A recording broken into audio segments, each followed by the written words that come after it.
qu'un mot-clé dans votre traitement, c'est l'intolérance. Il faut la détecter, et une fois qu'on l'a détectée, il faut déprogrammer. Voilà. On teste l'intolérance alimentaire avec des tests neuromusculaires qui affaiblissent avec des petits tubes qui vont affaiblir ou renforcer le système nerveux.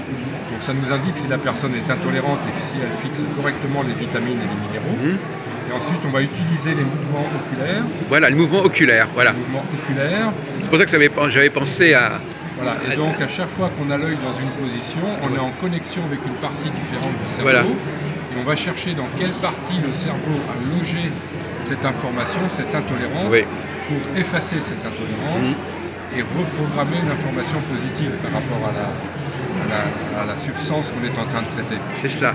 Et donc il y a plusieurs méthodes de désensibilisation, de déprogrammation qui existent. Donc à chaque fois, on va utiliser les mouvements oculaires, on va utiliser des massages de points d'acupuncture pour stimuler l'organisme en étant en présence avec ce qui le perturbe, pour que la fois suivante, cette chose-là ne le perturbe pas. Il ait suffisamment d'énergie pour absorber et assimiler cette substance, comme le gluten, comme les vitamines, les minéraux. Mais alors, pourquoi est-ce qu'on a des intolérances, M. Vergnol? D'où elles viennent? Malheureusement, on vient au monde, on n'est pas parfait. Donc on a tous des intolérances alimentaires qu'on a héritées de papa, de maman. On prend 23 chromosomes de papa, 23 chromosomes de maman. Les chiens ne font pas des chats.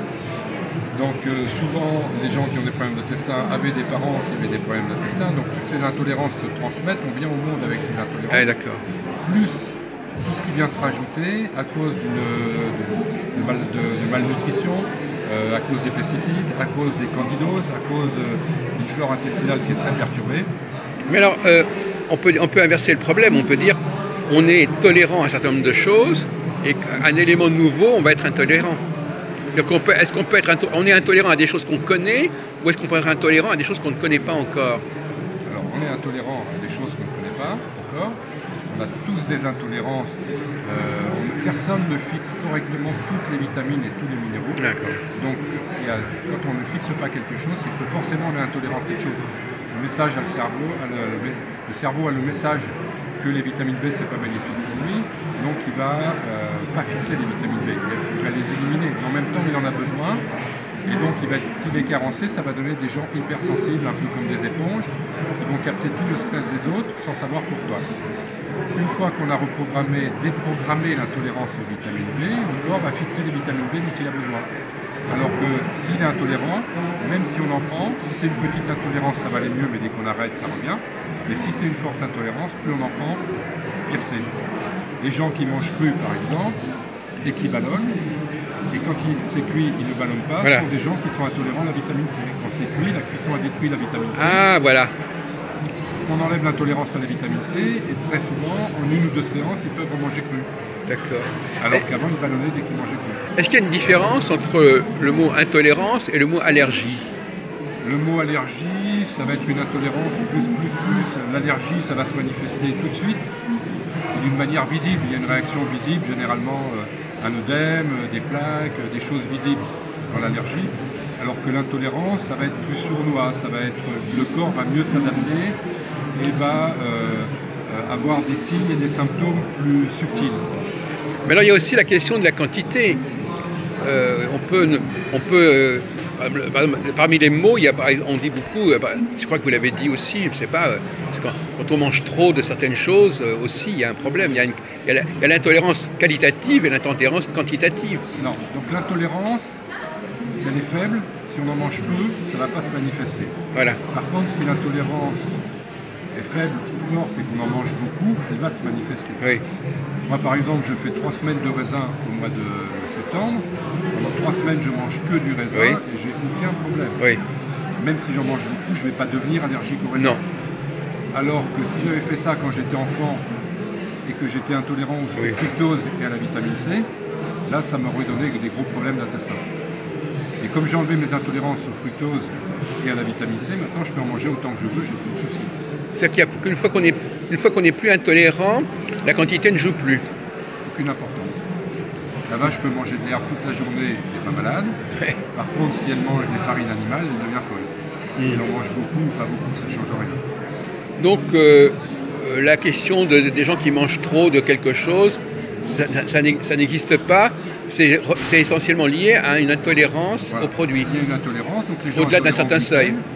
Les gens tolérants au gluten, si c'est une petite intolérance, vont pouvoir en manger un petit peu. Et s'ils en mangent beaucoup, ça va se manifester. Et si c'est une forte intolérance, même s'ils en mangent peu, il va y avoir une grosse réaction. Alors on pourrait dire, Monsieur Vergnol, que l'intolérance, elle nous protège des excès. Puisque finalement, quand on sait qu'on ne supporte pas une certaine quantité de produits, on va s'en abstenir. Non, l'excès n'existe pas. Ah, voilà, c'est ça. C'est ça que vous êtes en train de dire, oui. L'excès n'existe pas. Voilà, c'est ça le message. Si on c'est n'est qu'il pas intolérant, voilà. on peut en consommer autant qu'on voilà. veut, il n'y a aucun souci. Oui, c'est ça qui est assez curieux. C'est effectivement, on peut par exemple consommer énormément. Votre méthode, finalement, permet de consommer beaucoup, finalement.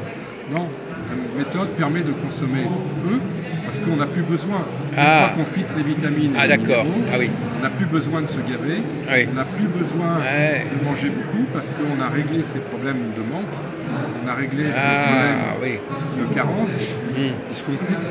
Là, j'ai une dame qui était là tout à l'heure, par exemple, elle ne fixait pas du tout le fer, et donc on lui faisait des perfusions de fer. Et à chaque fois, elle était très malade parce que justement, son problème, c'est qu'elle est intolérante au fer. Une fois qu'on a enlevé l'intolérance au fer, ils n'ont plus besoin de faire de perfusion. Elle fixe correctement le fer qu'elle prend dans la nourriture. Donc, par exemple, vous travaillez comme sur le surpoids. Ça veut dire que finalement, le surpoids, c'est un déséquilibre quelque part. C'est une compensation. Voilà. C'est une frustration quelque part. Le surpoids, souvent lié à des candidoses, des crises de boulimie, des envies de sucre. Donc, et puis pour maigrir, il suffit d'arrêter de manger ce qui fait grossir. Et comme on ne sait pas ce qui fait grossir, on a une idée, mais chez certains c'est différent, chez beaucoup de gens c'est différent. On sait que les produits laitiers, le sucre, les gluten, ça n'aide pas à amincir, donc, mais il n'y a pas toujours que ça. Donc parfois il suffit d'une intolérance à un aliment pour gonfler et avoir des problèmes de surpoids. Alors je vais reposer une question un peu basique. Comment sait-on qu'on a une intolérance à un produit? Par les effets négatifs qu'il produit sur nous? Mais est-ce qu'on peut parfois il n'est pas toujours facile de relier la cause et l'effet. Voilà, donc on peut avoir des réactions rapides et tout de suite. Alors là, on voit tout de suite. Tout de suite, on sent qu'on a un coup de fatigue. Mais souvent, on n'écoute pas son corps. On va penser qu'on a un coup de fatigue parce qu'on avait du monde, parce qu'on a trop travaillé, etc. Alors que c'est parfois parce qu'on a mangé quelque chose qui ne nous convenait pas. Oui, il y a des effets à long terme, plus ou moins à long terme. On ne repère pas tout de suite la connexion. Voilà, donc c'est difficile de faire le lien. Par exemple, moi, quand je mangeais du riz, j'étais fatigué, mais il m'a fallu 30 ans pour savoir que c'était chaque fois que je mangeais du riz. Et donc, quand on mange qu'une seule chose, on sait tout de suite si ça nous Et voilà, c'est ça. Quand on a un régime extrêmement régulier et uniforme, on voit qu'il y a un élément étranger, et on sait que cet élément étranger aura perturbé. Mais si on mange de manière trop variée, on ne pourra pas repérer l'élément étranger. On n'a pas une flore intestinale capable de manger de tout. Marion Kaplan, elle dit qu'il y a 7 milliards d'individus sur Terre, il y a 7 milliards de flores intestinales différentes. On n'est surtout pas fait pour manger de tout. C'est comme si on disait au lion ou à la vache, il faut manger de tout. Non, donc finalement, la meilleure façon de repérer ces intolérances, c'est de manger de manière très semblable, d'avoir un régime très précis et d'introduire à un moment donné un élément étranger pour voir si cet élément étranger n'est pas la cause d'une perturbation. L'idéal, ce serait de manger qu'une seule chose pendant 24 heures, par exemple des pommes, vérifier comment on se sent physiquement et psychologiquement avec les pommes. Le lendemain, on fait la même chose avec les carottes, etc. Donc notre flore intestinale est capable de digérer certaines choses et pas d'autres. Donc de se faire la liste des aliments qui sont bénéfiques pour nous. Sinon, moi, je le fais avec les tests neuromusculaires, en tenant dans la main une substance qui est censée nous convenir. Mais, vous interrogez le corps. En fait, moi, ce que je fais, c'est exactement ce que Djokovic explique dans son livre. Que son médecin, avec le test neuromusculaire, lui a supprimé tous les aliments auxquels il est intolérant, le gluten, les œufs, le porc, le lactose, et que du coup, il est devenu numéro 1 mondial grâce à ça. Parce que avant, il avait de l'asthme, des tendinites, des allergies, et que le jour où il a supprimé toutes les choses qui lui provoquaient ces maladies, il a pu être à 100% de ses moyens. Alors ça renvoie, peut-être un mot que vous n'utilisez pas, c'est un problème de kinésiologie, par exemple. Le test, c'est des tests neuromusculaires comme en kinésiologie. D'accord. Donc, parce que je n'ai pas entendu votre exposé à ce sujet, on peut quand même gagner du temps comme cela, en une seule séance, vous voyez, vous faites vous faites toute la checklist de tous les éléments, et votre corps, le corps de la personne répond oui, ça va, non, ça va pas. Voilà, donc on va surtout vérifier les choses de base, mais dans un aliment, on n'est pas forcément intolérant à l'aliment, on est souvent intolérant à une substance qui est contenue dans l'aliment, qui peut être une vitamine, un minéral, qui peut être une molécule comme la solanine, comme les salicilates, comme les phosphates, hein, comme certaines substances qu'on va retrouver dans plusieurs aliments. Donc on va plutôt chercher quelles sont les substances qu'on ne digère pas dans différents aliments. Est-ce que, par exemple, on pourrait le faire en utilisant la radiesthésie, par exemple? La radiesthésie, on pourrait chercher... Pour regarder. Trouver d'appareils qui soient capables de détecter ce genre de choses. C'est encore la main qui est le meilleur appareil. Voilà, c'est le corps de la personne. La radiesthésie utilise l'intuition d'une autre personne. Oui, oui. Moi, j'utilise le corps de la personne. Tout de suite, son système nerveux me dit ça me renforce ou ça m'affaiblit. La radiesthésie, si la personne est capable de retrouver... Moi, ce que je m'amusais à faire quand je faisais de la radiesthésie, c'était d'avoir 10 flacons noirs de films, les films de pellicules, photos de l'époque. Je mettais de l'eau, du sel, du sucre, etc. Et si je suis capable de retrouver les 10 flacons, là, je suis capable de me servir d'un pendule. Et beaucoup de gens ne sont pas capables. Donc, normalement, vous auriez eu des capacités dans ce sens-là, oui, effectivement. Mais alors, je voudrais vous poser une question un peu plutôt sociologique. Comment, parce que moi je n'appartiens pas du tout au monde médical, comment la kinésiologie par exemple ou la palpation, enfin comment votre travail en général est perçu par le monde médical? Est-ce que ça fait problème ou pas quelque part? Quelles sont les objections qui peuvent apparaître? Je ne sais pas. Non, pour l'instant j'ai pas d'objection. J'ai des médecins qui m'envoient des gens, j'ai des médecins qui viennent en consultation, j'ai des médecins qui viennent en formation, peu en France. Mais plus en Belgique ou en Suisse ou au Maroc, où il y a beaucoup de médecins qui font des formations. Oui. En France, pas trop, mais voilà, c'est plutôt complémentaire. Et maintenant, il y a beaucoup de médecins comme le docteur Seignalé, qui à l'époque a prouvé que le gluten était toxique pour beaucoup de personnes. Donc il y a beaucoup de médecins qui sont dans cette démarche et dans cette mouvement et qui sont ouverts à ces méthodes. Non, mais il y a une chose de prouver un élément... Là, il s'agit d'une méthode complète, c'est-à-dire il ne s'agit pas de dire sur tel point, il s'agit de ne pas prouver que sur là vous êtes en train de faire un travail individuel, personnel, c'est pas de montrer que globalement tel produit a tel effet. Il s'agit d'étudier la personne en particulier. Chacun est un cas différent. Voilà. Et là, effectivement, on s'interroge, on se dit est-ce qu'il y a moyen de capter, est-ce que c'est raisonnable d'interroger le corps et de le faire parler ou de le faire réagir, et de l'interroger en fin de compte. Donc les animaux savent d'instinct ce qui leur convient. Ah oui. Nous, on n'a pas cet instinct, donc on écoute la publicité, on écoute des gens malades nous dire ce qu'il faut manger. Voilà, donc sur les voitures, c'est marqué essence, diesel, GPL, nous, c'est pas marqué. Notre flore intestinale est unique, et donc voilà. On ne peut pas manger de tout et on peut manger que des choses qui sont bonnes pour nous. Et si on mange des choses qui sont bonnes pour nous, on peut être que en bonne santé. Le problème, c'est que quand on mange des choses qui ne sont pas bonnes, on encrasse notre organisme, on encrasse nos organes qui, avec le temps, fonctionnent de moins en moins bien. Et là-dessus vient se rajouter la pollution, vient se rajouter les ondes électromagnétiques, vient se rajouter les métaux lourds, les pesticides, les colorants, viennent encrasser l'organisme. Donc les gens, ils viennent vous voir.